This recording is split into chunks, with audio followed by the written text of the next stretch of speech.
La radio qui vous parle de NBA, c'est Radio Off Basket. Le basketball, c'est mieux à la radio.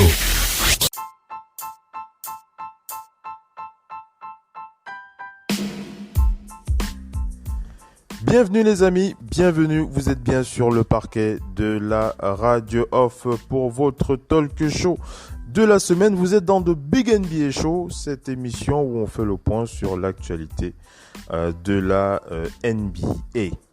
Vous avez bien entendu reconnu ma voix. Pour ceux qui suivent le talk show depuis un moment, c'est bien moi, c'est Oncle Phil Basket, connecté pour ce talk show. Et vous le savez, je ne présente pas les émissions de cette radio digitale unique en son genre tout seul. Je suis généralement accompagné de nos partenaires, nos fidèles collaborateurs, nos fidèles auditeurs.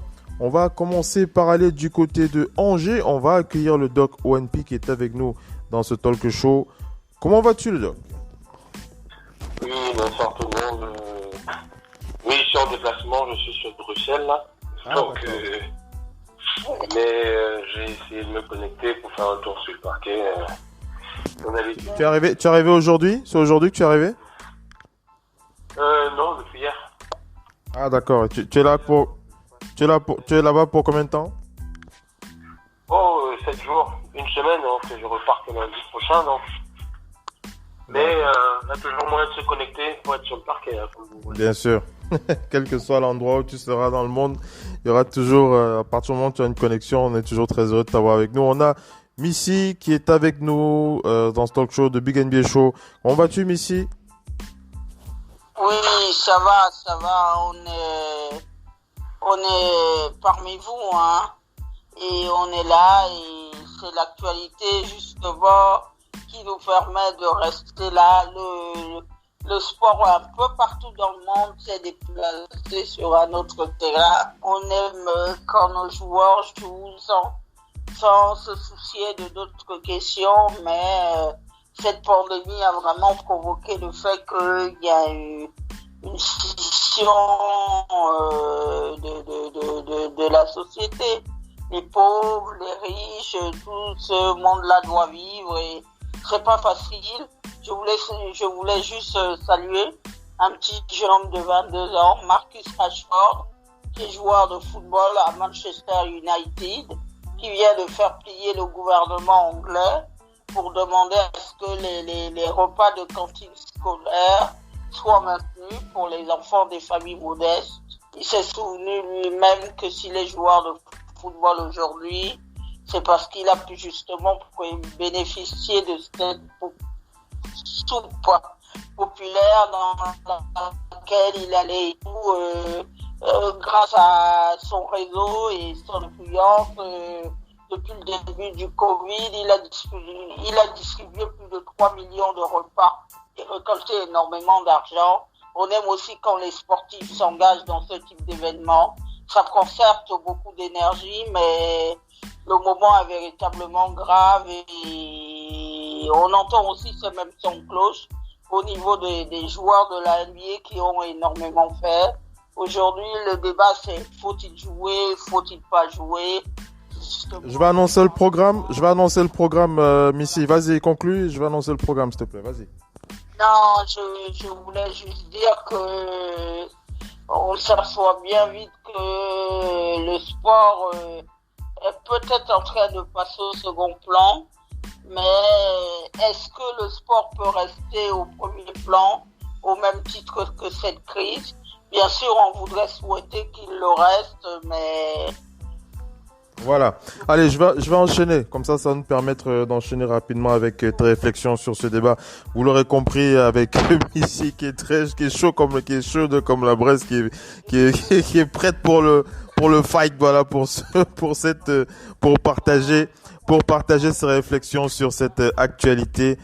Cette actualité qui continue véritablement, cette actualité avec ces changements au niveau de ces changements attendus, on va dire ça comme ça, au niveau de cette société américaine, et c'est tous ces débats tournés autour de ce respect des Noirs aux États-Unis avec la mort de George Floyd, tout ça qui continue d'évoluer et qui véritablement nous pousse à partager avec les auditeurs nos réflexions, notre avis concernant ce qui se dit du côté de la NBA, cette ligue que nous apprécions tant. Voilà, lorsque une actualité est aussi vive et qu'elle a, comme je l'ai souvent dit, et qu'elle a c'est la possibilité de bousculer l'ordre établi ou alors bousculer ces éléments que nous apprécions, à savoir la NBA, le basket en général, c'est nécessaire d'en parler, c'est nécessaire de partager notre avis. Bien entendu, à côté de cette actualité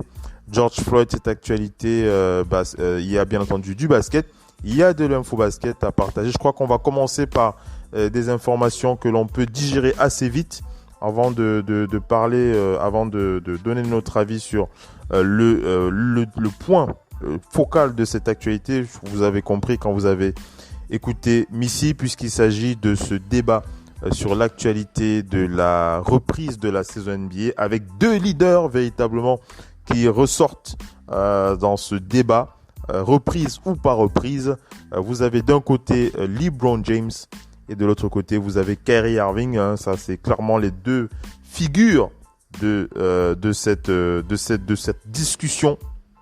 Mais on rappelle quand même que au niveau des décisions prises par la NBA, il y a déjà une décision prise pour la reprise de la saison, ce sera le 31 juillet. Il y aura pas de changement à ce niveau-là, sauf surprise. Mais le débat ne s'arrête pas et les choses continuent les divisions continuent de se voir, en tout cas au niveau des réflexions des joueurs de la NBA. Donc on va faire le point sur cette actualité avec ces divisions, cette scission entre les joueurs qui pourrait véritablement impacter en tout cas la reprise de la saison, puisqu'on rappelle que les joueurs ne sont pas obligés de participer, ils peuvent décider de ne pas jouer, et dans le cas et si ça se confirme, bien entendu, on aura bientôt des oppositions un petit peu bizarroïdes. En tout cas, on va faire le point là-dessus dans le débat. On va commencer par évacuer les petites infos rapidement. On va commencer par partager avec vous on va commencer par partager avec vous notre véritable joie, notre bonheur concernant notre compatriote. Il s'agit de Joel Embiid. On va parler de Jojo, on commence avec lui, avec son contrat qui donc devient intégralement garanti. Ça fait un moment qu'on en parle, ça fait quelques jours déjà, 3-4 jours qu'on en parle. On rappelle l'info rapidement, on rappelle que le doute qui planait autour du contrat de Joel Embiid paraphé en 2017 n'est plus qu'un lointain souvenir puisqu'il est maintenant garanti intégralement. Jusqu'à présent, il ne l'était que partiellement en raison des pépins physiques qui ont émaillé ses premières années dans la ligue. Pour débloquer le solde de son contrat, à savoir 94 millions de dollars qu'il devait toucher entre les exercices 2021 et 2023, il fallait que le Camerounais dispute au moins 1650 minutes lors de 3 saisons d'affilée à compter de la campagne 2018. Problème, après avoir joué 1912 minutes, 1912 minutes en 2018 et 2154 minutes en 2019, la suspension la suspension de la saison en mars dernier l'avait limité à 1329 minutes pour cette saison actuelle. Heureusement pour Jojo, et circonstances exceptionnelles obligent, il faut le dire, la NBA et le syndicat des joueurs sont tombés d'accord pour considérer le 11 mars comme date de fin de la saison régulière et utiliser une méthode de calcul au prorata, une information rapportée par ESPN, donc nous avons déjà parlé, car au lieu de 1650 minutes qu'il se devait le disputer, il se devait le disputer au moins 1308 minutes, donc il a déjà dépassé ce cap. Donc voilà, donc chose faite pour lui, puisqu'il est à 1329 minutes. Voilà, il est à 1329 minutes déjà joué. Donc voilà, son contrat est garanti 148 millions de dollars en tout, si je ne me trompe pas de chiffre. C'est bien ça, 148 millions de dollars. Je pense que le Camerounais 148, voilà, 148 millions de dollars. Tu dis auquel il faut ajouter? J'ai pas compris. Auquel il faut ajouter les bonus, hein. auquel il faut t'ajouter. Tu es sûr que ça intègre pas tout? Il y a pas, il y a encore des bonus? Il y a encore des bonus. D'accord, il y a encore des bonus. En tout cas, je verrai aussi, parce que c'est vrai que j'ai pas regardé ce contrat. On en avait déjà parlé, mais je regarderai. Vas-y, tu voulais dire quoi? Au total, si je me trompe pas trop, avec les bonus qui étaient prévus, c'était 178 millions de dollars. Ouais, on va de toutes les façons s'enquérir de ce détail. Il y a pas de souci. On va d'abord commencer par commenter. Bien entendu, c'est une très très grande joie pour nous Camerounais comme ce Jojo. Voilà, on apprécie particulièrement lorsque des objectifs comme ça sont atteints. Et on peut dire aujourd'hui que Joel Embiid peut déjà s'enlever ce stress de la tête et se consacrer intégralement à sa quête première qui est le titre NBA. On va commencer par le Doc NP, ensuite Missy. Le Doc NP, le contrat de Joel Embiid garanti. Comment est-ce que tu as envie de réagir? Le Doc. Non, je lui dis félicitations et c'est tout. Hein. Nous, on espérait tous pour lui. C'est une étape de plus parce qu'il y avait beaucoup de conditions. L'année dernière, il a rempli la majeure partie des premières conditions. Il était All-Star, il était First Team. Donc, pas de souci jusque-là. Donc, maintenant, à lui de jouer et de viser plus haut parce que par son jeu. Et l'année prochaine, il va avoir son soi-disant lieutenant, son nommé lieutenant, pas soi-disant, son réel nommé lieutenant pour toucher plus que lui. On va dire que bon, chacun à son tour, hein. Donc, il y aura forcément ce côté d'ego. Parce que malgré ça, Ben Simmons, dès qu'il commence l'année prochaine, il touchera plus que lui. Voire même Tobias Harris, son contrat est encore plus lourd. Donc, à lui de montrer par ses performances que c'est le. On sait déjà que c'est le boss, mais il n'y a que ses performances qui vont prouver ça sur le terrain et peut-être viser encore plus. Donc félicitations. Félicitations à Jojo. Missy, comment tu réagis? Missy, je te coupe pas, mais c'est quand même incroyable de voir ça, Joel Embiid, lorsqu'on fait un petit peu un retour dans sa carrière. Et qu'on le voit partir de Yaoundé pour les États-Unis et se retrouver sur le toit du monde des sportifs africains, puisque Joel Embiid qui est le sportif africain le mieux payé en ce moment, avec cette confirmation de son contrat garanti. Missy. Et puis d'ailleurs, à partir de l'année prochaine, on va voir les deux sportifs les mieux payés africains. Donc il y a Jojo, l'autre c'est Pascal qui va venir aussi avec son contrat. C'est pour ça que je disais depuis qu'il y a cette crise, la donne a changé, il y a beaucoup de choses qui vont changer. Le salarié cap va un petit peu diminuer. Je disais que le sport ne doit pas perdre l'opportunité de permettre aux uns et aux autres d'essayer et de continuer à chercher les meilleurs. Et ça, c'est une des réussites de la NBA. Pourquoi la NBA est populaire? La NBA est populaire parce qu'elle touche du doigt quelque chose. Elle se dit, peut-être le meilleur joueur peut être au fin fond de l'Afrique. On a vu les Mutombo qui sont arrivés par là, les Olajuwon, les Manu Bolmas, ces époques-là où ils étaient à la NBA. Il n'y avait pas d'argent comme il y a aujourd'hui, même du temps de Jordan, il n'y avait pas énormément d'argent. On faisait pas d'argent, on se souvient dans de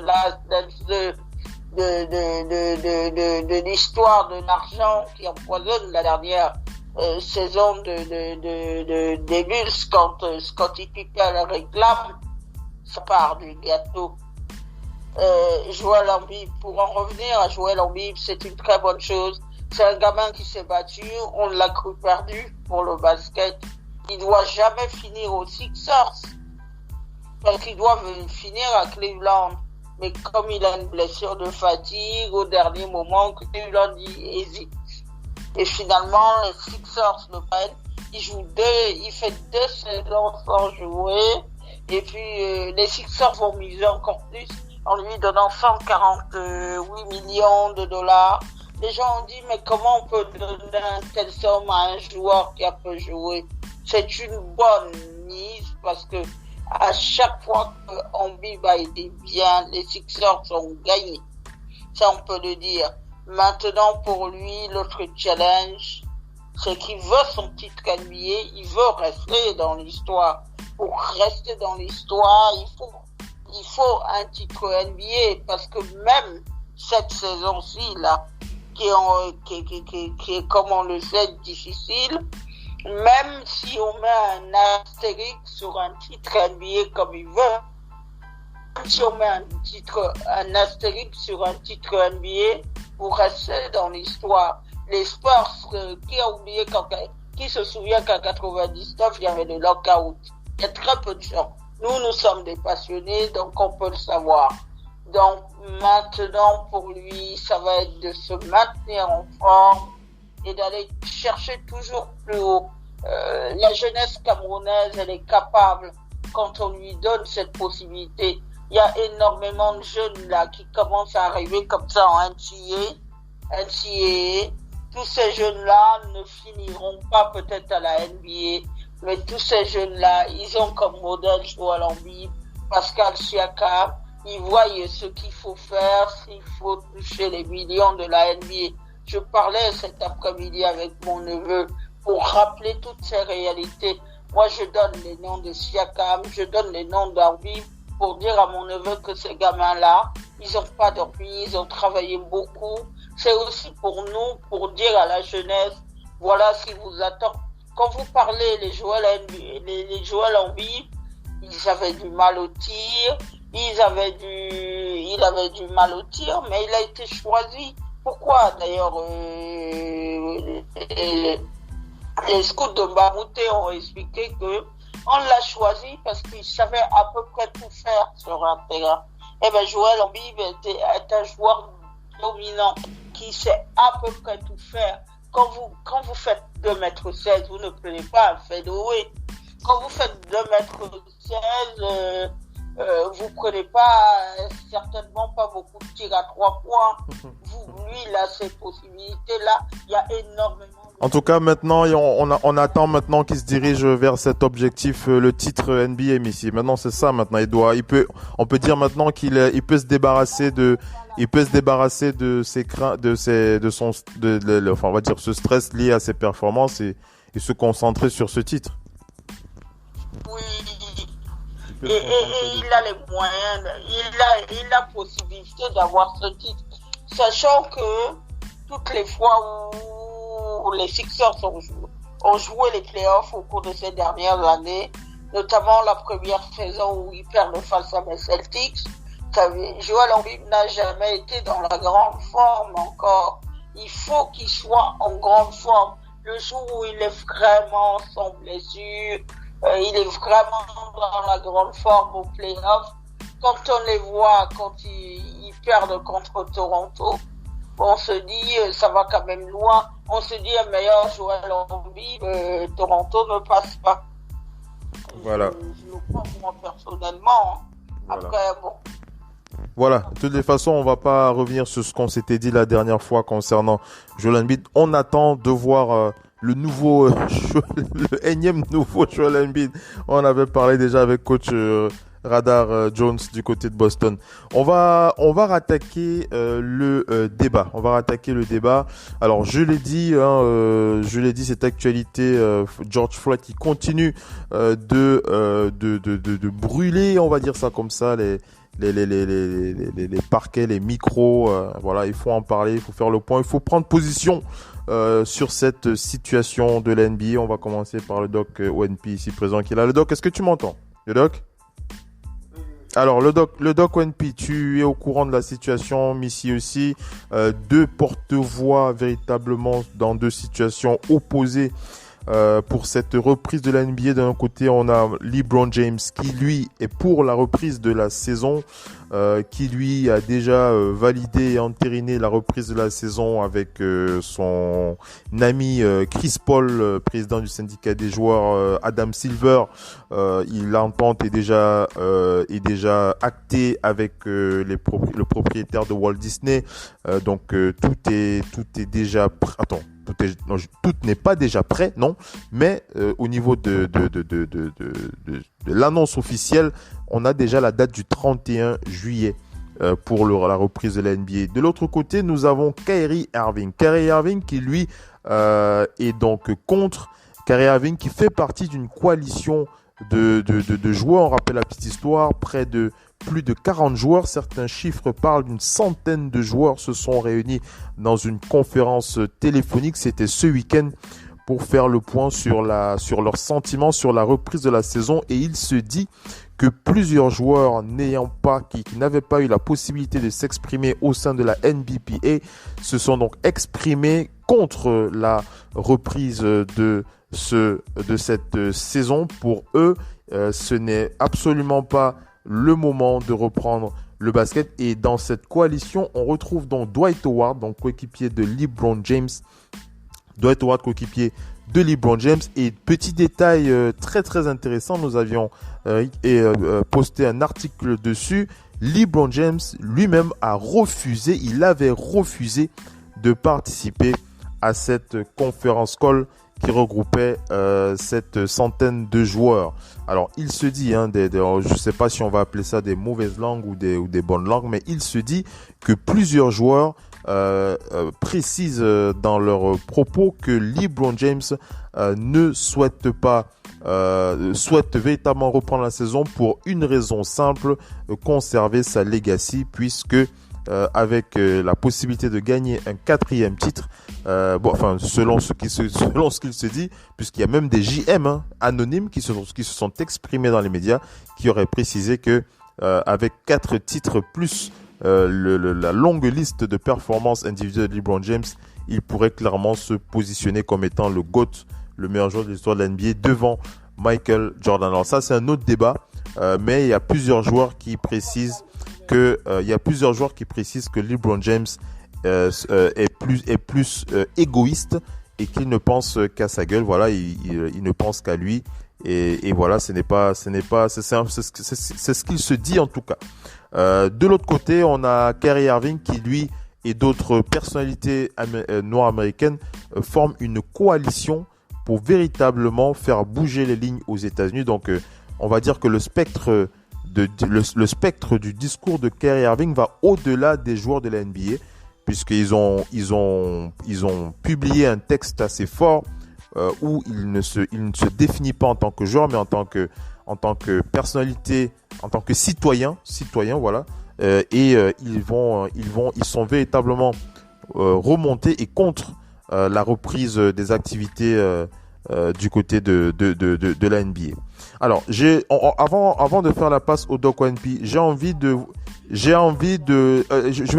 te faire la passe, Missy. T'inquiète pas, tu vas avoir la parole. Je voudrais enchaîner. Tu vas avoir la parole. Ne t'inquiète pas.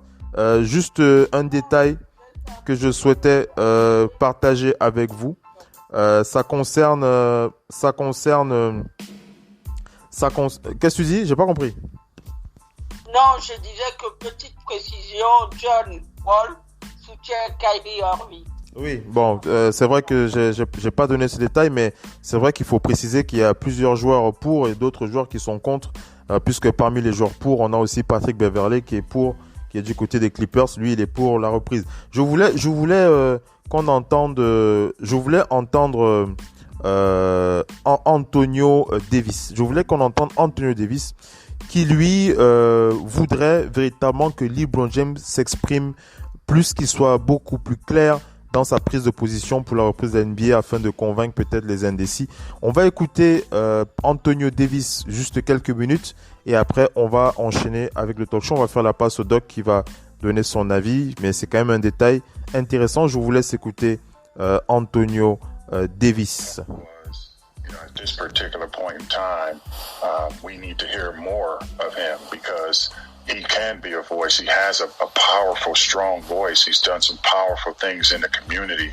So I'm just saying that, you know, for him to come out, talk about those different things, and he needs to be given this platform. I should have also added to my comments that, you know, continuing to play will give him that platform again too, because I think, like Barkley said, out of sight, out of mind.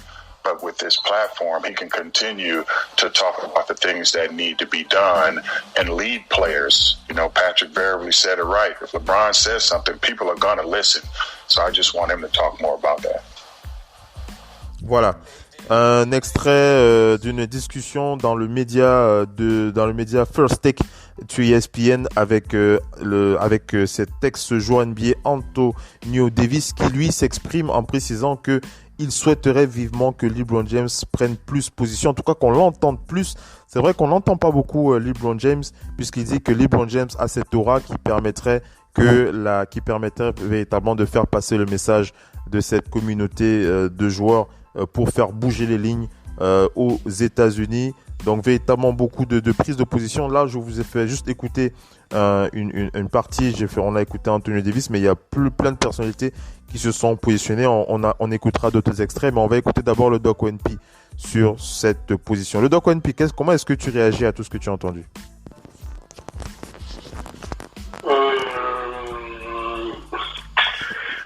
Moi, je trouve que pour moi, c'est un débat déplacé même. Parce que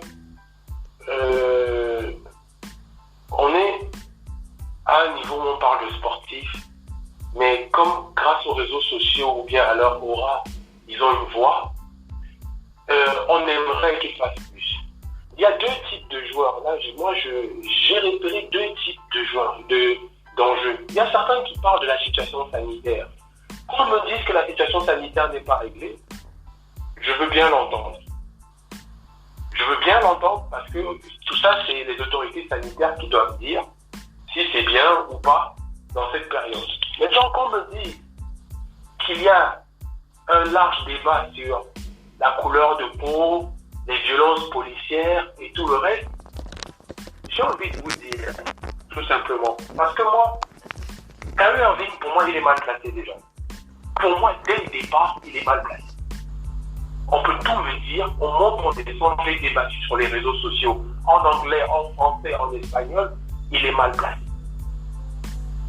Que celui, parmi les leaders qui doivent jouer dans les 22 et qui jouent le titre, que un d'eux se place et dit je préfère ne pas jouer, là je comprends. Je commence à comprendre. Je veux bien débattre avec lui. Qu'un joueur qui est condamné à ne pas jouer. Le doc, je te coupe pas. Est-ce que tu peux expliquer aux auditeurs pourquoi pour toi Kyrie Irving ne devrait pas parler, pour être plus précis? Vas-y. Kyrie Irving, on vient de parler de John Wall, sont déjà condamnés à ne pas jouer, donc c'est biaisé. D'accord. Et ils ne jouent pas, d'accord, oui. On ne peut pas savoir leurs vraies intentions. Je ne dis pas qu'il a tort, mais je dis déjà lui, c'est le mauvais leader. Parce que pour contrer son histoire, moi je vais me poser une question, est-ce que tu devais jouer? Non, je vais me faire opérer. Bon, mets-toi à côté. Passons à un joueur qui devait jouer. Que un Paul George, un Kawhi Leonard, un Anthony Davis, je parle des leaders, que ce soit les leaders, que un Siakam, un Kyle Lowry, tout ça. Les gars qui vont jouer le titre, qu'ils se lèvent, un d'eux, et disent, moi je préfère ne pas jouer. Là, ça prend déjà un sens un peu plus logique. Et ils ont le droit. Je ne dis pas qu'ils n'ont pas le droit. Ils ont le droit. Mais je trouve que l'autre coalition, ils ont le mauvais leader. Parce que c'est facile de le contrer. Moi, j'ai juste demandé un truc. Si c'était un strike, bon, comme il dit, c'est-à-dire une grève, pour qu'on fasse entendre la voix des Noirs ou des minorités. On sait que nous tous ici, on n'est pas cons. Ça ne prendra jamais 2 mois, 3 mois pour que ça change. C'est un travail en profondeur sur plusieurs années. Une loi, juste une loi, peut être contrée avec des amendements pendant 2, 3, 4, 5 ans. Marcher, c'est bien. Exprimer, c'est bien. Mais dire que tu fais une grève, il faut te dire jusqu'à quand. Parce que si c'est jusqu'à ce que ça change, nous ne sommes pas fous ici. Ça ne changera pas en 3, 4, 5, 6 mois. Ça ne changera pas en 3, 4, 5, 6 mois. Les prochaines élections du Congrès, et c'est pas le président, les élections arrivent, mais c'est pas le président qui change les lois aux États-Unis. Qui oublie ça, il le savent, c'est le Congrès. Les prochaines élections du Congrès, c'est en janvier 2021. Donc, c'est pas si loin. Et encore, pour que le Congrès s'installe, il faut les propositions de loi. Ça met déjà presque 6 mois. Après, il y a des amendements, il y a des modifications des lois existantes. Parce que c'est pas seulement des propositions, des lois existantes qu'il faut changer. Ça va mettre encore facilement 2 ans. J'ai envie de dire, jusqu'à quand vous dites que vous ne jouez plus? Quand on nous dit qu'il y a des limites. Parce que si quelqu'un, comme Kyrie Irving ou John Wall dit, on ne joue pas jusqu'à la fin de saison, on reprend la saison suivante, je dis, monsieur, vous mentez, c'est parce que vous ne pouvez pas jouer. Et je refais cet argument. Qu'ils ne me disent pas qu'ils veulent juste arrêter cette saison-ci. C'est impossible de nous dire qu'ils vont reprendre parce que rien n'aura changé au début de la prochaine saison. Ça, c'est clair et net. On ne se le montre pas. Rien dans un pays dit démocratique ne change en 2-3 mois. La police de Minneapolis a été démantelée. Ils vont la remettre. Ça, c'est un changement au niveau local. On est dans un État fédéral. Un État... mais ça, la police qui change, on ne sait pas qui on va mettre. Ce sont les hommes qui doivent changer aussi. C'est pas l'État. C'est une histoire d'hommes. C'est pas parce que l'État va faire une loi que moi je suis raciste, je vais changer. Ce sont les hommes qui doivent changer. Pour que les hommes changent, qu'est-ce qu'un sportif fait? Il utilise son sport. Il utilise son sport pour communiquer dans les salles, dans ses gestes, dans les interviews, avec les amis, avec les vêtements qu'ils mettent sur eux. Le message est télévisé, est médiatique, est populaire. Ils utilisent leurs chaussures. Leur truc, il faut des gestes forts du sportif à travers son sport. Pas à travers une grève où il reste chez lui. Il ne sert à rien. Le Bron James, on a parlé ici, il ne peut pas aller dans la rue. Quelqu'un peut le buter. Il est trop populaire. Quelqu'un veut peut-être sa peau. Kyrie Irving peut aller avec 2-3 potes. Kyrie Irving ne représente rien mondialement. Ou bien Steph Curry même. Il y a des grandes personnalités. Le Bron James, lui, il faut qu'il fasse quelque chose. Mais il y a des gens, vous avez vu Michael Jordan dans son documentaire, Jordan ne pouvait pas mettre un pied dehors sans qu'il y ait 10 000 personnes qui s'agglutinent autour de lui. S'il va même dans la rue, les gens ne vont même pas aller marcher autour de lui, ils vont marcher pour le toucher. Ils vont marcher pour demander des photos. Ils vont marcher certains pour des haters, pour l'agresser. Ça va partir dans tous les sens, les insultes. On préfère Kobe, on préfère Jordan. Ça va partir dans tous les sens avec les réseaux sociaux, ça devient dangereux même pour certaines stars. Maintenant, moi je dis juste, LeBron James peut avoir une action quand il joue et il fait passer des messages à travers ses interviews, à travers ses actions, parce que des sponsors, des injections d'argent sur des trucs, des constructions. Il le fait depuis au jour le jour. On ne va pas lui demander d'aller dans la rue se mettre et dire des choses. S'il y a bien quelqu'un d'engagé, c'est lui. On ne peut pas venir dire il doit plus faire. Qu'est-ce qu'il doit faire? Aller dans la rue? Est-ce que lui, c'est le seul qui a, c'est pas le seul, c'est l'un des seuls qui a soutenu Kaepernick, même quand les dirigeants, les plus hauts dirigeants disaient que c'est contre l'Amérique, il a dit non. Colin, je le soutiens. Maintenant, ça continue à travers des trucs. Comment vous voulez qu'il s'exprime hors basket? Qu'il reste dans sa nouvelle maison à 52 millions et il monte sur son toit? J'ai envie de dire, je veux bien, moi je comprends la cause. Mais je prends Ed Davis, qui touche à peine 1,5 million l'année, ou je sais pas quoi, qui n'a aucun sponsor. Aucun sponsor, lui, qui a des emprunts. Et ils sont nombreux. La majeure partie des gens n'ont pas les contrats à 20 millions. Dwight Howard a d'ailleurs changé d'avis. En fait, depuis hier soir, je pense qu'il a changé d'avis. Il est pour. Je sais pas s'il y a une pression interne. Je n'en sais rien. Ouais, pour être plus précis, son agent a un peu arrondi les angles, on va dire ça comme ça, son agent. Comme Ed Davis disait, moi j'ai pas une maison à 20 millions et des contrats publicitaires et de l'argent depuis 15 ans de NBA qui me permet des trucs. Il y a des joueurs, la majeure partie des joueurs, il ne faut pas penser que quand un mec touche 1,5 million comme Pascal Siakam dit, c'est ce qui est dans son compte. Parce que les impôts ont pris une partie, les charges, ils vivent aussi avec leur niveau. Les maisons telles, la famille telle. Je lui dis de rester 2 ans sans jouer, parce que ça peut durer 2 ans. Moi je lui ai dit, si c'est pour la grève, que quelqu'un ne me dise pas que c'est cette saison. Qu'ils me disent qu'on va aller jusqu'au bout, jusqu'à ce que la loi soit passée par le Congrès. On l'a cogné, le Congrès, le speaker du Congrès dit, la loi est votée. C'est que là que ça va changer. Sinon, si moi j'écoute certains, il faut aller jusque-là, donc il faut plus bosser, juste parce que c'est leur travail de certains. Et je comprends certains qui disent, j'aurais été comme Kyrie Irving où Nike me donne 10 millions par saison, que je joue ou pas, mais Nike se vend, et que j'ai un contrat à plus de 25 millions. J'aurais dit, écoutez, je peux rester chez moi, je peux faire la grève tant que c'est ça. Maintenant que Kyrie Irving dit et s'égare, je propose que tous les plus payés, on divise notre salaire, on aide tous nos coéquipiers pour qu'on soit à égalité et on ne bouge pas. Comment je te parie que personne ne va faire ça.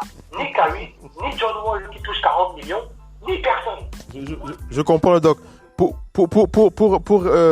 récapituler un peu ce que tu veux dire, ce que tu expliques, c'est que c'est plus facile pour Kyrie de dire on joue pas. D'abord parce que lui c'est pas prévu qu'il rejoue parce qu'il est blessé, et de deux au niveau de ses contrats, il est pas si emmerdé que ça quoi. Donc lui il peut dire je joue pas. Pareil pour John Wall et pareil pour Kevin Durant et tout ça. C'est un peu ça ton point. D'ailleurs on n'entend pas Kevin Durant. C'est un peu ça que je veux dire parce que je veux bien, moi, et je précise un truc, Philippe, je veux bien que la cause de ceux qui disent ne pas jouer, il y ait d'autres leaders. Parce que je dis déjà, ils ont le mauvais leader parce que ce n'est pas ce. Moi, je viens de vous donner 2-3 arguments rapides qui montrent que lui, je peux avoir un doute sur ses réelles intentions. Pourtant, il a peut-être de bonnes intentions. Mais Ed Davis, il a dit simplement, Kyrie Irving, je veux bien avoir son contrat. Et ces contrats de pub, même si les patrons des franchises arrêtent de nous payer, il y a certaines stars là qui parlent, elles peuvent vivre. Elles ont des contrats partout. Kyrie Irving, la totalité de ses contrats doivent dépasser 20 millions. Entre tout ce qu'il peut faire comme contrat publicitaire, il peut vivre. Mais la majeure partie des joueurs, c'est-à-dire ceux qui charbonnent pour rester en NBA comme Basket NBA, qui ont des contrats minimes, si on leur stocke ça, et on leur dit continuez votre grève. Parce que le mec qui travaille chez Ford, qui travaille chez General Motors ou je sais pas quoi, eux ils vont pas arrêter. Hein. À un moment ils vont aller travailler, mais ils vont rentrer chez eux et continuer à manifester. Mais ils vont travailler parallèlement. Ils vont travailler, personne ne va s'arrêter. Pour l'instant c'est parce que c'est le virus. Mais dès que l'histoire de virus, on dit allez dans la majeure partie des Américains veulent même travailler. Vous avez vu une bonne partie manifester déjà, on veut continuer à travailler pour vivre. Oui. Justement, pour appuyer ton propos, on va appuyer ton propos, le Doc OneP. J'ai envie d'appuyer ton propos avec les déclarations de Adam Silver. On écoute un petit extrait d'Adam Silver qui parle du choix des joueurs de jouer ou de ne pas jouer. On écoute quelques instants et après on enchaîne sur la discussion. It's not a breach of his contract. We accept that. Let's talk a little bit about what the bubble experience is going to be like. And obviously, safety and health of players and everyone involved is always going to be first and foremost. You and I have had that conversation. But what specifically are your concerns for some of the older people who will be in there? There are 3 coaches who are over the age of 65 who would be back. And certainly there will be others who are not young, healthy athletes. What are the concerns there and what provisions can you make for those people? Well, the concern is for everyone, first of all. You can look on the CDC website in terms of categories of people who are at greater risk. And that's why we've spent so much time working through these protocols, that it will include physical distancing other than the times when people absolutely have to be proximate to each other. It will include mask wearing. And it's also, it's a little bit of a misnomer to call it a bubble, because a campus with varying levels of protection, depending on the proximity to the players and the people in their immediate vicinity. In other words, some of the Disney employees will be going in and out of the campus, but they won't be in the same room as the players. There'll be other people who potentially be in the same room with players, but they'll remain physically distant from them, and there'll then be those who, in essence, will be breathing the same air as the players and vice versa. And for those people, we have to take particular precautions. And how that plays out, in terms of, we're going to be daily testing. I think that's one of the best safeguards for them. Of course, if we do get a positive test, we'll be very specifically tracing exactly what contacts those people had, and then we'll be isolating anybody who tests positive. But those are the sort of protocols we're putting in place. Let's talk about schedule. This obviously is an unprecedented circumstance, and so everyone, including yourself, just trying to figure out the best ways to get everything done. If this season should take you into early October, tell me what happens then. Season ends, you crown a champion, and then where do we go from there? We go to the draft, which we... Voilà, je vais couper un petit peu cet extrait. Voilà, Adam Silver qui parlait dans cet extrait, il s'exprime en parlant surtout de l'organisation de comment sera organisée la reprise avec les joueurs qui seront de retour, qui seront donc à Orlando dans cette bulle où il parle de la mise en place de la distanciation sociale et les règles sur le port de masque, etc. Donc il dit que tout va être véritablement mis en œuvre pour permettre aux joueurs tout sera mis en œuvre pour garantir la protection des joueurs pour la reprise. Le Doc ONP, tu peux enchaîner. Tu disais voilà que tu étais sur le point de ceux qui ont le choix de jouer et ceux qui ont le choix de travailler, puisque tu élargissais un petit peu le spectre au-delà du basket, ceux qui ont le choix de travailler et ceux qui sont voilà. Je mettais en évidence qu'il y a la majeure partie des joueurs NBA qui sont des charbonniers qui travaillent pour leur famille. Pas les stars qui touchent des trucs extra basket parce que ce sont des stars. Ce sont comme les travailleurs américains qui souhaitent travailler et eux, en plus, ils étaient dans la rue. Ces mecs-là, on a vu certains dans la rue pour marcher pour la cause. Et ce sont des mecs qui vont continuer à le faire, mais sans moyens pour leur famille. On fait comment? C'est-à-dire que on va pas me dire que jusqu'à ce que les prochaines lois passent. Et on sait qu'une loi passe après une autre. Ça met du temps. C'est en profondeur. Il ne faut pas lâcher l'affaire à travers des actes. Chacun à son niveau. Le sportif, en faisant son sportif, ne lâche pas. Le policier ou bien le mec du supermarché, le mec qui travaille dans l'usine, le mec qui travaille à la comptabilité, chacun à son niveau doit continuer à ne pas lâcher l'affaire avec peut-être des rendez-vous. On a vu nous, Jules, je les citer chaque samedi, mais ils peuvent le faire chaque 2-3 jours, mais en allant parce que je vais vous dire, ce que je disais, dès que la situation sanitaire est meilleure, la majeure partie de ces gens dans les rues qui ont besoin de nourrir leurs enfants, ils vont y repartir. C'est parce que pour l'instant, certaines usines sont fermées, certaines sociétés sont fermées, et que là, parce qu'à cause de la situation sanitaire, mais dès que ça va ouvrir, ils vont alterner les deux. Mais on demande aux sportifs de ne pas alterner les deux. On demande aux sportifs parce qu'on dit que la situation est grave et que tout doit changer. Mais oui, tout doit changer. Ils en sont conscients. Ils étaient dans la rue pour la majeure partie. Les vrais charbonniers de la NBA. Même certaines stars aussi, elles étaient dans la rue. Mais elles n'ont pas de soucis. Je dis bien, pensez à vos coéquipiers. Maintenant qu'ils s'arrangent tous et ils se disent, on veut l'égalité, nous les plus riches, on va partager nos salaires à tous les gars de notre équipe pour qu'on soit égalité, tous ceux qui n'ont pas l'argent, et on reste à la maison. Là, je dis, tu commences à parler différemment. Là, je dis, ah oui, tu commences à penser à ton coéquipier qui, lui, sans jouer pendant 6 mois, ses crédits vont commencer à lui coûter sa maison, sa famille, sa femme et ses enfants et tout le reste. Tu commences à penser à lui. Donc, qu'il trouve un système, moi, pour qu'il soit plus crédible, qu'ils trouvent un système pour que les charbonniers de la NBA, tous puissent les suivre dans ce strike sans avoir des soucis et qu'ils aident vraiment la communauté. Mais moi, je vois pas comment ils peuvent l'aider sans jouer. Parce que je peux te dire que ça va pas durer 6 mois pour que ça change. Rien ne change en 6 mois. S'ils veulent que ça force les choses, à un moment, le joueur doit aller à travers son art exprimer le I can breathe, le t-shirt, dans les conférences de presse, les t-shirts, les mains, rappeler aux gens que on joue pour faire plaisir à tout le monde, à égalité. Voilà, chaque fois qu'il y aura un nouveau meurtre, on va casser la NBA pendant 1 semaine, 2 semaines, avant de repartir, on va prendre des décisions, mais on joue. La vie doit reprendre avec vigilance. On doit être vigilant sur ce qu'on veut pour notre avenir et allons voter. Allons voter aux élections présidentielles, allons voter pour nos représentants du Congrès et on leur met la pression. Mais nous, les joueurs, on va jouer et à travers les médias, on va pousser. Moi, c'est mon avis à moi. Ça, c'est ton avis. Il y a trop d'inconvénients. En tout cas, t'es pas le seul. On va faire la passe à Missy sur ce sujet. Alors Missy, avant de t'écouter, j'ai envie que tu écoutes Stephen A. Smith. Stephen A. Smith, on va écouter Stephen A. Smith qui, lui, est véritablement contre cette décision de Kyrie et de Dwight Howard, puisqu'il cite les deux joueurs qui se sont exprimés dans les médias contre pour l'annulation de cette saison. On écoute Kyrie Irving qui dans cet extrait d'1 minute dit que Dwight Howard et Kyrie sont véritablement en train de détruire leur communauté. Donc il va pas sur le dos de la cuillère. On l'écoute et après Missy tu enchaînes. We totally support protests. We are protesters. We got a lot to protest about.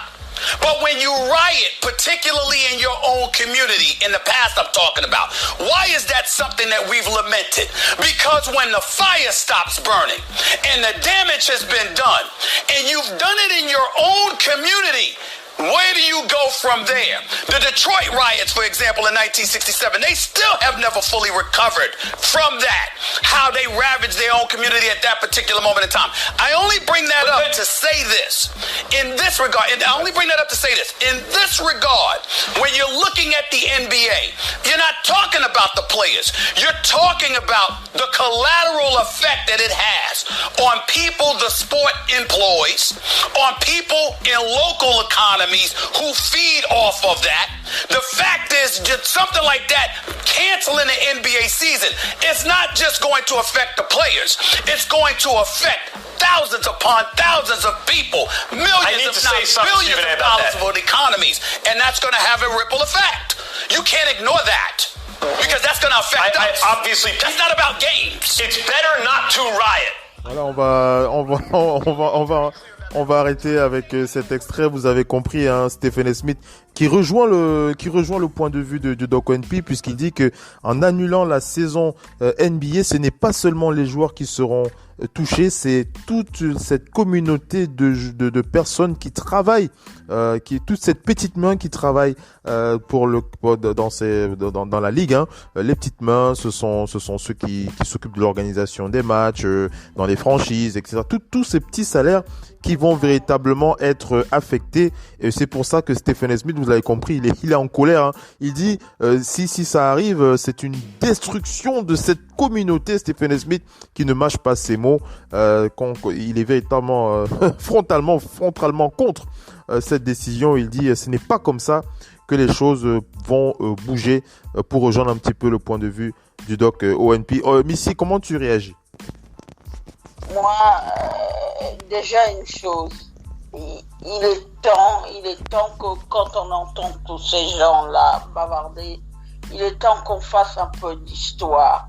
Si les Kyrie Irving et les autres Stephen Smith et les autres LeBron James sont là aujourd'hui, c'est pourquoi? Une raison tout ça, c'est parce que des gens avant eux se sont battus. Les Jabbar qu'on voit aujourd'hui, les Bill Russell, ils ont été dans ces combats. Ils ont été véritablement dans ces combats où il y avait les comment ça s'appelle, les Robinson, les joueurs de baseball. Tous ces gens-là, à un moment donné, avant même que je parle d'autre chose, j'ai envie de crier ma douleur. Parce que à chaque fois, le gamin noir, il est confronté au même problème que ses amis. Nous autres, nous vivons en France, nous tous, nous sommes la preuve vivante de ça. C'est que nos aînés, pour les mêmes choses, pour lesquelles parfois ils se sont battus ou ils se sont pas battus, nous, quand on se retrouve dans les mêmes problèmes. De quoi parle-t-on? On parle de ce problème-là dans lequel étaient les joueurs de tennis, les Arthur Ashe, les Carlos Smith, le point levé au jeu de Mexico. Que réclamaient ces gens-là? Ils réclament exactement la même chose qui est réclamée aujourd'hui. Qu'est-ce qui est encore plus jeté de l'huile dans cette histoire? C'est que après la mort de Floyd George, Rashad Brooks a été il est mort dans un parking d'un restaurant Wendy's. Il y a eu une altercation entre lui et la police. Il est décédé. Ces décès-là, il y a d'autres décès qui étaient passés presque inaperçus. Breonna Taylor, elle est morte entre les mains de la police sans que la police n'ait même été inquiétée quoi que ce soit. C'est un débat légitime. Ceux qui disent les Kyrie Irving, il n'est pas tout seul, par exemple, dans cette coalition qu'il a créée au sein de la commission de joueurs. Il y a Hervey Bradley qui joue. Maintenant, ce qui, moi, me fait mal au cœur, c'est que chaque génération, je dis bien chaque génération de personnes noires doivent prendre part à ce combat-là. Parce que quand les Martin Luther King marchent à Washington dans les années 60, il dit « I have a dream ». On se dit, mais ces gens-là ont marché pour que plus jamais aucun noir ne marche et plus jamais il y ait cette situation. Et on se dit, c'est comme ça pendant des années. Ce combat-là, il s'est un peu arrêté. La société, le noir américain, on dit, il vit mieux que par le passé, non? Quand on regarde en termes de paupérisation, c'est toujours les catégories les plus pauvres. Maintenant, il y a un dilemme. Dans les années 60, qui est réellement descendu dans les rues? C'est les patrons des Bonnie, c'est les Karim Abdul-Jabbar, les gens, les David, les Robinson et tout ça. C'est les gens qui avaient le pouvoir, les Mohamed Ali. C'est les gens qui avaient le pouvoir. On ne va pas se mentir. Ce combat n'aboutira jamais sans les gens qui ont le pouvoir. C'est toujours la même chose. Mais ce combat-là, il va même pas aboutir. L'idée, c'est qu'on obtienne un peu plus de droits. Mais ce plus de droits-là que vous réclamez, vous ne les obtiendrez pas si LeBron James est en train de jouer. S'il n'est pas dans tout ça, ils sont à la croisée des chemins. C'est où ils interviennent, ils y vont en masse tous, ou soit ils disent, on n'y va pas en masse. Moi, je comprends la proposition qu'a formulée Simon, c'est que l'idée, c'est qu'ils mettent toute leur force en commun pour faire plier les gens. Toute la force, y compris l'argent. C'est un sujet qui doit être débattu. C'est un sujet qui ne peut pas être laissé aux d'abord. Le noir lambda, le noir, celui qui est pauvre là, il demeurera dans cette situation si le noir qui est plus important que lui ne lève pas la voix. C'est là maintenant qu'on veut voir les leaders noirs, les LeBron James et autres. Michael Jordan aujourd'hui, c'est un peu plus différent parce qu'il commence un peu à prendre part à ce combat. Il a donné 100 millions sur 10 ans, que les choses puissent commencer à se faire. Pendant sa carrière de sportif, il n'était pas vraiment dedans. Mais j'ai le sentiment, moi, que Phil, c'est un mauvais débat. C'est un débat qui va encore plus diviser. C'est un débat qui divise, mais c'est un débat légitime. C'est quelque chose qu'on doit entendre parce que les Kyrie Irving, ils se disent, il faut quand même que peut-être pas toute la population noire ne peut pas. Il faut, maintenant, ils sont devant les feux. Parce que quand on voit les salles de basket, vous observez toutes ces salles-là. Les places coûtent extrêmement cher. C'est les gens qui ont l'argent qui peuvent entrer dedans. Ceci étant dit, où c'est que la population noire, elle va regarder toutes ces stars-là? Elle regarde à la télé quand les matchs, une partie des matchs est en clair. Mais la totalité des matchs n'est pas en clair puisque il faut payer un abonnement, il faut autre chose. Maintenant, je pense, ma foi, que chaque génération de personnes noires que nous sommes aujourd'hui et d'autres, chaque génération de personnes noires aura à prendre pleinement sa place dans ce combat. C'est plus les villes Russell âgées ou les Jabbar aujourd'hui qui vont encore se battre. Mohamed Ali n'est plus là. Tous ces gens-là sont plus là. Autre chose, il y a un deuxième problème dans le problème.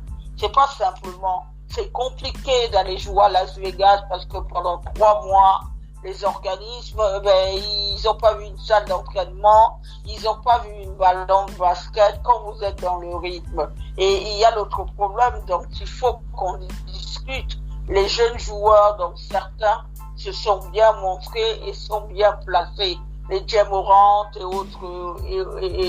et autres Trae Young qu'on voit bien et autres, tout ce qui est Jason Tatum, Bam Adebayo, une partie de ces jeunes joueurs qu'on a vu très très bien, qui n'ont pas encore leur contrat. Max dit, nous, il faut nous protéger. Il faut nous protéger parce que si jamais on se blesse, il y a très peu de chance. On connaît combien, moi je dis, là on parle, Kevin Durant va peut-être revenir, mais on ne sait pas dans quel état. Mais je parle depuis que nous autres, que nous regardons la NBA, quand un joueur s'est blessé, combien de joueurs sont parvenus parfaitement à récupérer d'une blessure? Il y en a combien? Mais moi, je le connais, le seul joueur qui est parvenu parfaitement à récupérer d'une blessure, à revenir, c'est Dominique Wilkins. C'est pour moi, le seul joueur que je vois comme ça, qui est revenu vraiment d'une blessure où on disait, maintenant, les jeunes joueurs sont inquiets, tout le monde est inquiet dans un pays qui en plus est dans un chaos total. C'est le chaos actuellement aux États-Unis. Nous, on n'était pas là dans les années 60, on n'était pas nés à ces périodes. Mais quand on regarde l'Amérique aujourd'hui, de ce que je sais de l'histoire de l'Amérique est dans cette situation des années 60 où les sportifs ont manifesté et beaucoup parlé. Carlos et Smith ont été bannis à vie des sports. Et il y a 3 ans, quand Colin Kaepernick commence à manifester, ça n'attire ni la sonnette d'alarme, ni de qui que ce soit. C'est un débat qui s'installe pas. Aujourd'hui, quand on entend la NFL qui dit pour Kaepernick, il faudrait que les équipes commencent à s'intéresser à lui, il faudrait qu'on lui trouve un contrat. La NFL qui va débloquer 250 millions de dollars, qui se dit même prête à travailler avec lui, lorsque vous n'évoquez pas les problèmes, ça vous revient en boomerang. Et les sportifs, malheureusement, ce qu'il y a aujourd'hui, le problème, c'est les réseaux sociaux qui en ont encore plus rajouté. Mais moi, là où j'ai mal pour l'enfant noir, c'est que on lui dit toujours, toi, tu dois être dans le basket, mais en même temps, sa communauté souffre. Vous pouvez pas regarder quelqu'un qui est malade. Si vous avez la possibilité, ne serait-ce que de l'aider un peu, vous l'aiderez. Mais sinon, le problème, c'est que ça double tranchant. Ça vous handicape. Parce que ce qu'on ne dit pas de la NBA, dans la NBA, vous avez les Kyrie Irving qui ont parfaitement trouvé leur place. Et vous avez tous ces joueurs qu'on appelle les journeyman. Les journeyman, c'est les joueurs qui sont là pour une saison, l'école bleue, qui eux doivent charbonner, ils sont parfois au bout du vent et leur contrat dépend de ça. En même temps, ils ont acheté une maison. En même temps, on leur a fait croire le rêve américain. Voilà, ça aussi qui est là. Le rêve américain.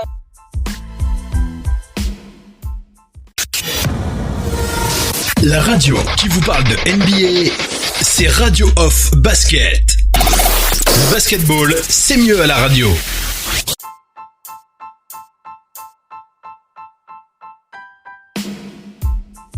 Ça qu'ils ont vu Kyrie qui driblait tout le monde. Sans te couper, pour pas revenir dans l'histoire de Kyrie, tu reviens un petit peu pour rester un petit peu dans le débat, hein, pour recadrer un petit peu. Vas-y, donc tu rejoins, tu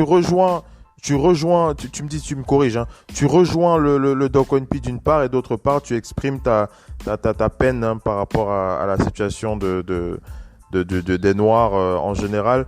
Mais si on devait essayer de chercher l'optimisme ici, comment est-ce que Comment est-ce que tu la trouves? Comment est-ce que tu trouves quelles sont les raisons qui pourraient te pousser à être optimiste aujourd'hui au vu de ce que l'on voit dans l'actualité George Floyd? C'est partout, c'est ce qu'on voit en Angleterre, même en France. L'optimisme dans ces situations-là, il n'est pas de mise. Il n'est pas de mise parce que le problème est un problème de société, un problème de fond. C'est la manière dont le noir est perçu. Les différentes colonisations, l'esclavage n'a jamais permis de modifier l'image de la personne noire. Même eux, en tant que joueurs, ils le sentent bien que le regard qui est posé sur eux est d'abord le regard qu'on pose sur une personne noire. Alors, pour appuyer tes propos, on va appuyer tes propos, Missy. J'ai envie que tu écoutes Kyle Korver. Kyle Korver qui, lui, est blanc. Vous connaissez Kyle Korver. Kyle Korver qui, lui... alors, je ne veux pas appeler ça un changement de fusil d'épaule parce que Kyle Korver s'était déjà exprimé dans les médias le Doc ONP avait... Le Doc, tu te souviens, tu avais parlé des propos de Kyle Korver qui exprimait notamment... ce qu'il ressentait et le ressenti un petit peu, la petite guéguerre qu'il avait dans son cœur, dans son esprit lorsque il devait faire face, lorsqu'il voyait ses coéquipiers noirs faire face à la situation de racisme. Kyle Korver qui prend position sur ESPN, vous l'écoutez et après on enchaîne.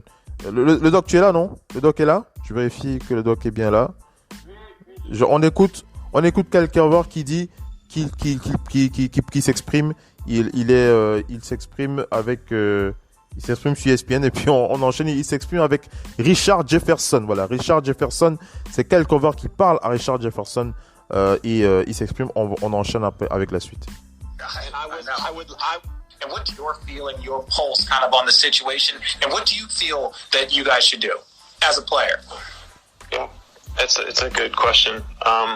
First, I think that everyone who's engaging in this conversation right now, whatever stance you may have, wants significant and real change to happen.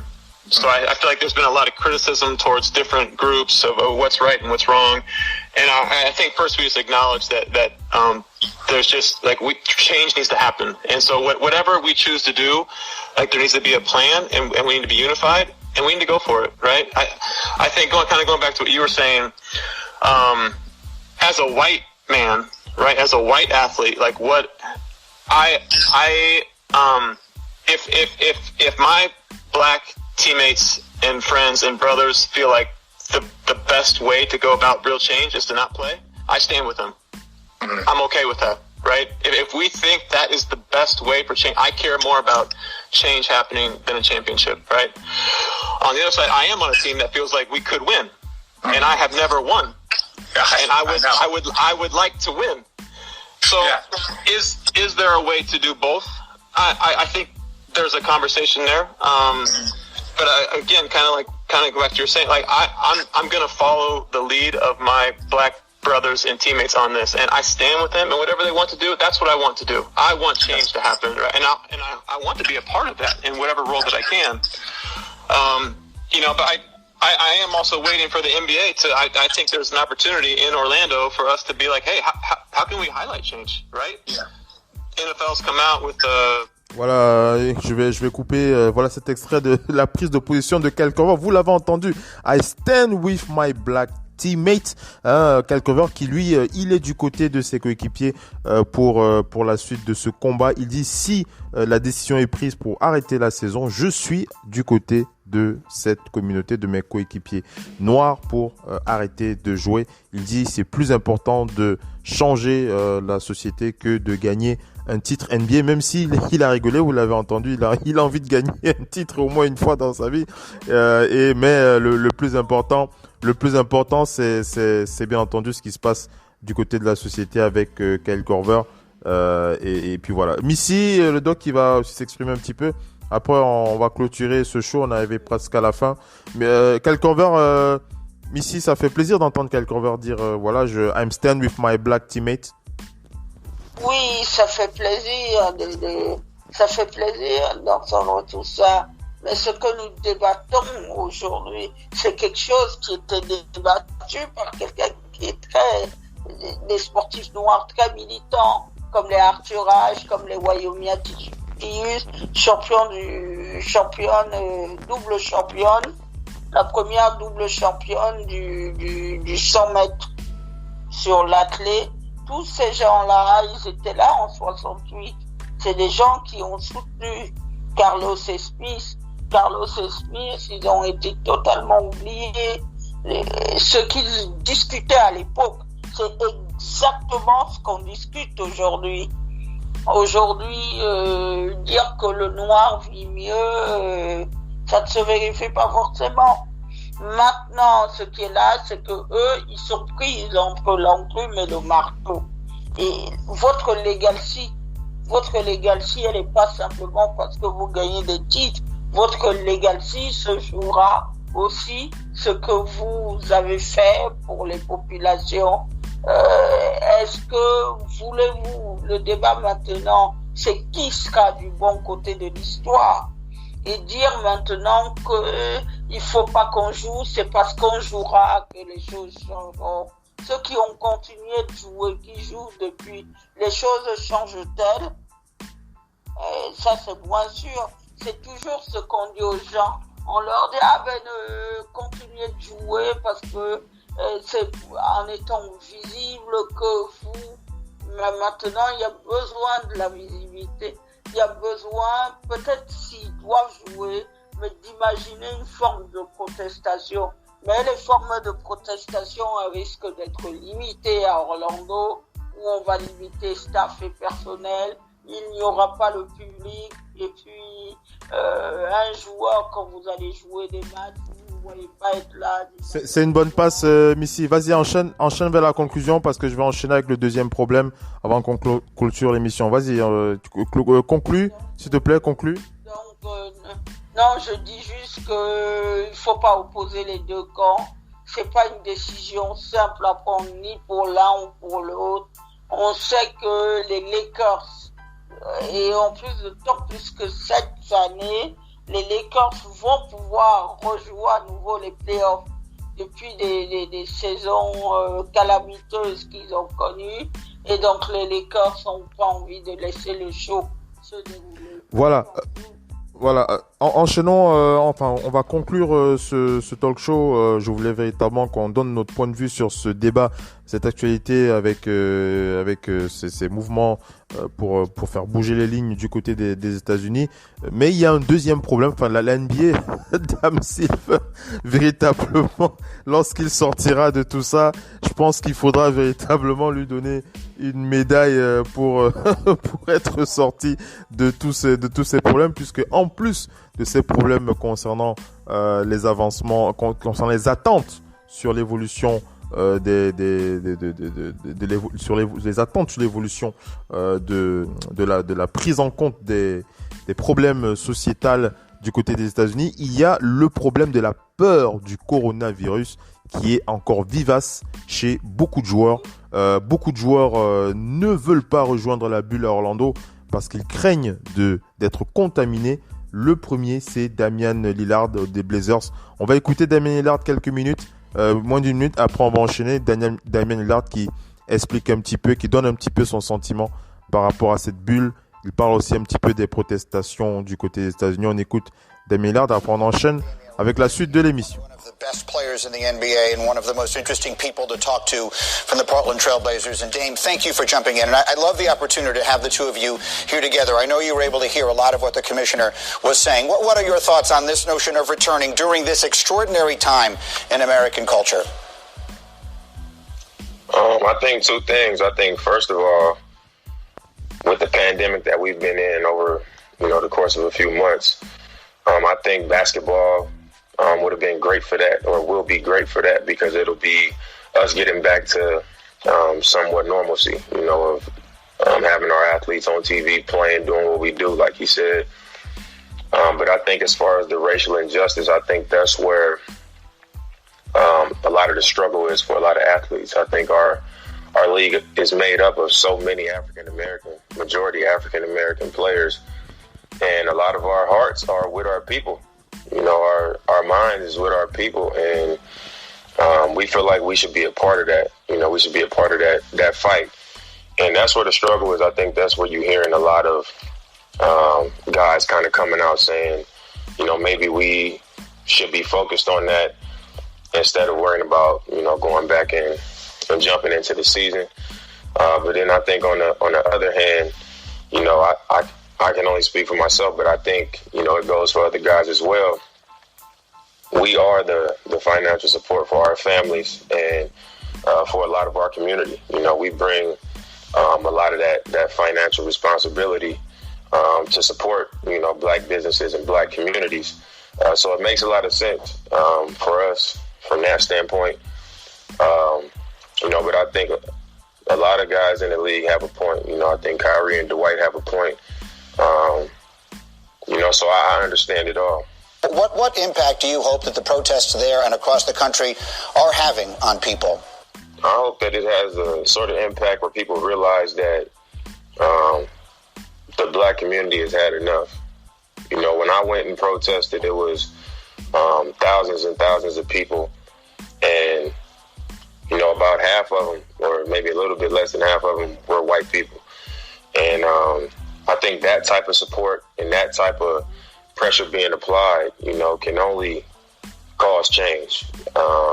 Being consistent with that, and not only having black people, but people who've been a part of the privilege, people who haven't directly been affected, kind of jumping in and joining the fight as well. I think that goes a long way.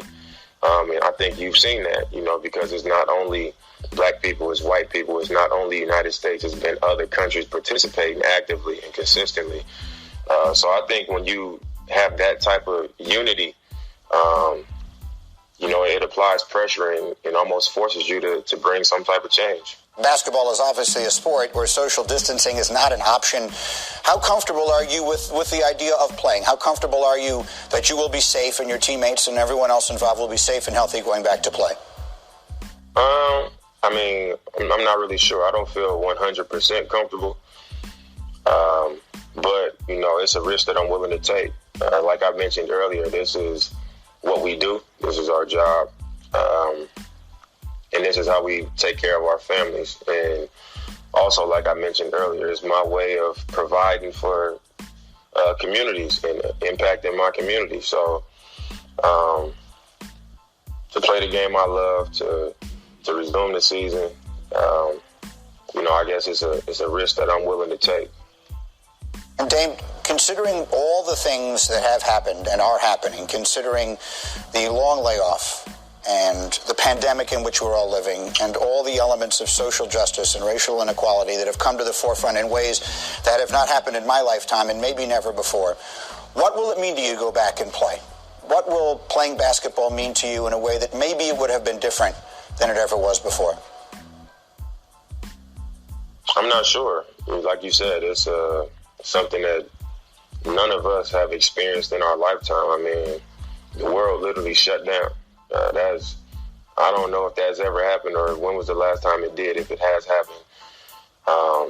But I think it'll be difficult to say the least, because a lot of our, as I also mentioned earlier, a lot of our hearts, is with our people. And, that's... C'est pas facile, hein. C'est pas facile. Voilà, je vais conclure cet extrait qui arrivait vers la fin. Damien Lillard qui s'est exprimé vers la fin. Vous comprenez un petit peu, hein, Damien Lillard qui lui-même est dans l'incertitude totale, hein, même s'il exprime globalement ce que nous avions précisé dans le début du talk show lorsqu'il parle de l'unicité, on va dire ça comme ça, de cette communauté noire pour se battre pour les droits des Noirs aux États-Unis. Lorsqu'il parle du fait que chacun a son point de vue, il a parlé de Kyrie, il a parlé de Dwight Howard, il a parlé de l'importance de faire bouger les lignes, mais il est clair qu'il dit à son niveau il fait ce que lui aussi il doit faire pour sa communauté. Mais lorsqu'on parle de basket, il sait véritablement, il dit que c'est son gagne-pain, c'est avec ça qu'il gagne sa vie, mais il sait que c'est un gros risque d'aller jouer à Orlando avec cette possibilité d'être contaminé du coronavirus. Donc Damien Lillard, qui lui aussi, vous l'avez entendu, n'a pas de certitude, hein. Il n'a pas de certitude, et ils sont beaucoup comme lui à ne pas savoir comment les choses vont véritablement évoluer dans les jours qui viennent, enfin dans les semaines qui viennent, à partir notamment du 31 juillet. Voilà, donc véritablement deux dragons à affronter cette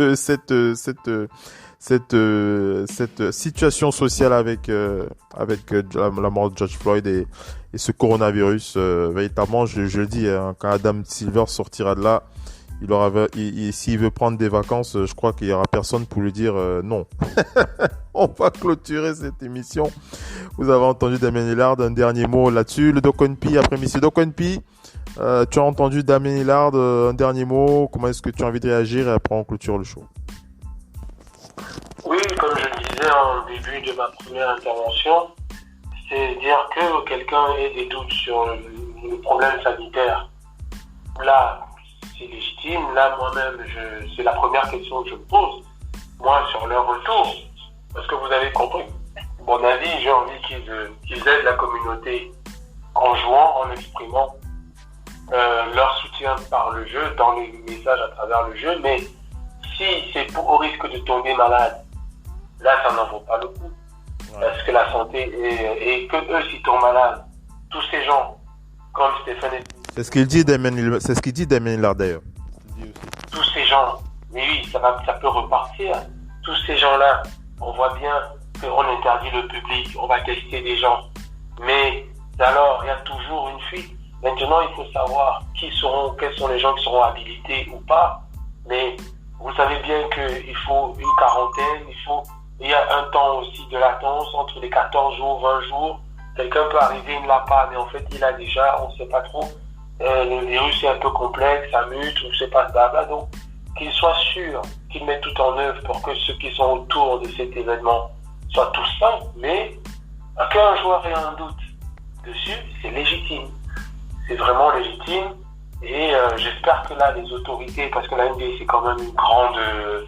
c'est pas une petite société, hein, c'est quand même du méga lourd. Et donc, j'espère qu'ils auront, d'ici là, résolu tout ce qu'il faut pour que tout le monde y aille en confiance et qu'il n'y ait pas un cas désespéré qui contamine les autres. Donc, si ils n'ont pas toutes les conditions, je peux comprendre que des joueurs disent nous, vos conditions ne nous rassurent pas. Bon, ouais. On n'y va pas.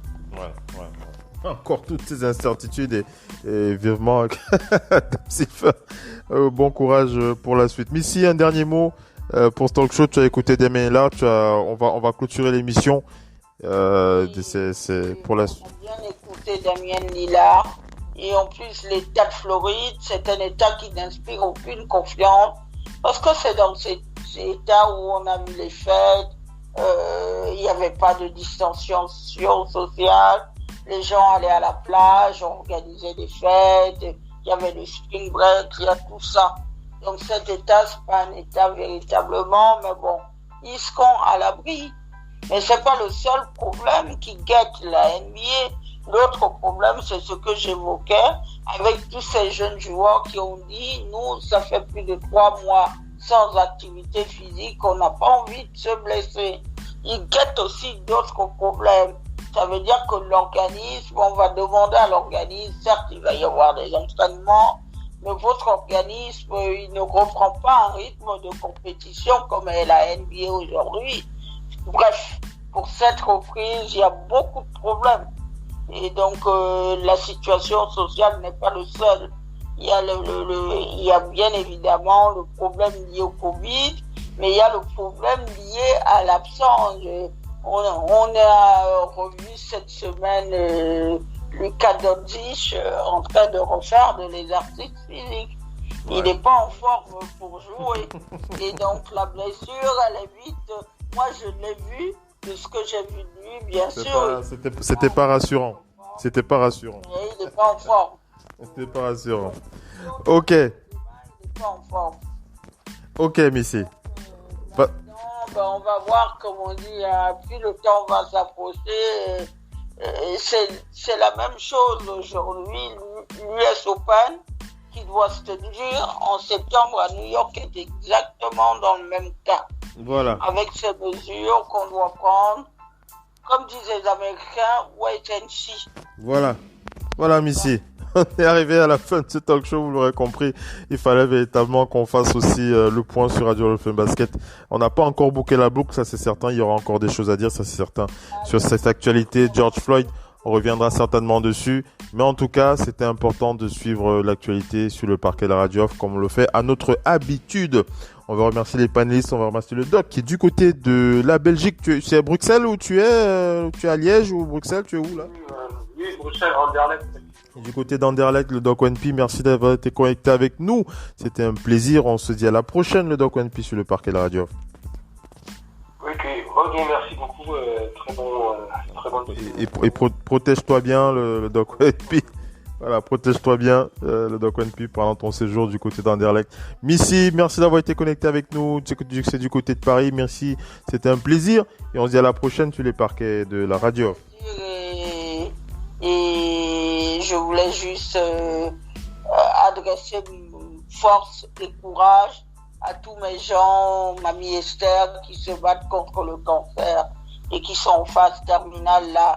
À vous tous qui vous battez contre la maladie après Covid, tenez bon, voilà.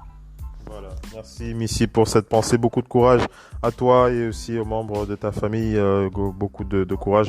C'était un plaisir de t'avoir sur le parquet, on se dit à la prochaine sur le parquet de la Radio Off. Allez, ciao les amis, c'est ton Oncle Phil Basket, ciao les amis, bye bye dans The Big NBA Show, bye bye, bye bye.